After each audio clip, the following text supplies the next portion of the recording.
What's up everyone, it's Strangelove here, and we just received 4 brand new character variants with the Frontline Fighters update for Garden Warfare 2, and you know what that means, it's time for another rare character showcase.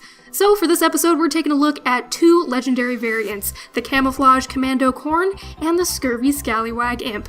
Let's go see what these 2 variants are all about. Alright, so first off we have the Commando Corn. This Commando Corn variant is decked out from head to leaf in a green camo pattern, and he seems to be channeling his inner Rambo. Commando Corn wields a primary weapon called the Baby Corn Buster, which has a slower fire rate than the other Corn variants, but he makes up for this by having his shots deal splash damage on impact.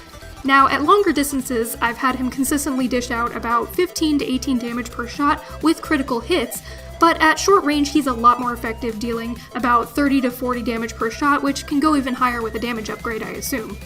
Now, Commando Corn is also a legendary character, which means that he has a special meter that'll fill up as he gets vanquishes. His legendary ability is called Full Commando Mode, which will significantly increase your ammo capacity, making it go from about 20 to 50. I also felt that it gives you a little bit of movement speed, but that could have just been the rumbling jungle music getting me all revved up. Now, you'll need to get about 9 vanquishes or so in a row without dying to activate Full Commando, which for me was a little bit tricky because I found myself getting a lot of assists with this character. I would suggest trying to damage enemies with your abilities first before shooting at them in order to vanquish them faster, and to also target enemies with lower health or ones that are grouped together in order to make the most of Commando Corn's splash damage capabilities. Now, like the DLC name implies, Commando Corn is much more effective when he's on the front lines of battle, getting up into the zombie team's face to deal more damage. Just be aware of your surroundings and be ready to husk hop away to avoid depleting your full commando meter. Alright guys, let's move on to the next legendary character known as the Scallywag Imp.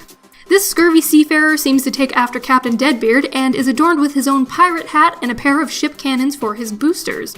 He also carries a pair of primary weapons called Looty Shooties, which are basically like short-barreled shotguns, and although you can aim and fire at enemies at longer distances, the Scallywag Imp is intended for close-range combat. On top of all that, he's also got a legendary ability called Yo-Ho-Ho Mode, which gives him faster movement speed and makes him much more slippery. The Yo-Ho-Ho mode also requires less vanquishes than the other legendary character meters, but it also doesn't last as long, so you have to make the most of it while you can.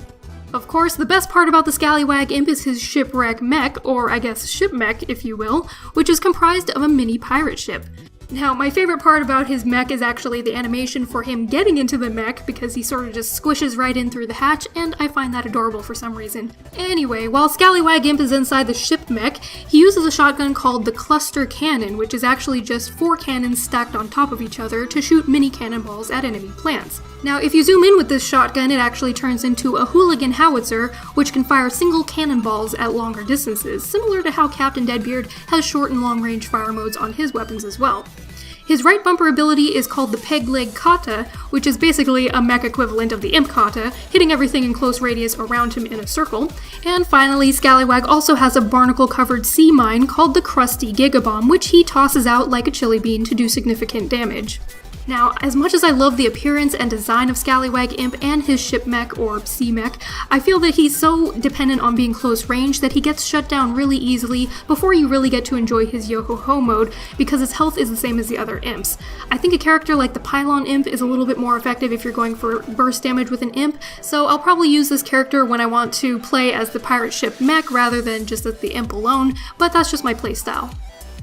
Alright you guys, that just about covers these 2 new legendary characters, and if you're wondering how I unlocked the sticker packs for these variants so quickly, the answer is I sort of didn't. PopCap is actually offering a special Festive Edition of Garden Warfare 2, which includes both of these legendary characters, along with 200,000 coins and some exclusive holiday hat customizations.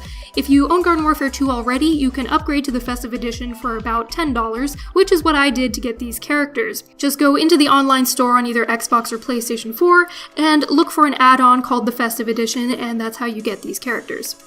Now, keep in mind, you don't have to pay money to get these 2 characters because they're still available to unlock in the sticker packs as usual, but if you're like me and you have the worst luck unlocking legendary anything, then you may want to just go ahead and grab this festive upgrade instead. Thank you so much for watching, and let me know in the comments below which one of these 2 new legendary variants you prefer, and also, out of the 4 new characters, which one you like the most. I'll also have a poll on the side of this video for you to vote in as well. Alright you guys, thanks so much for watching, and I'll catch you next video.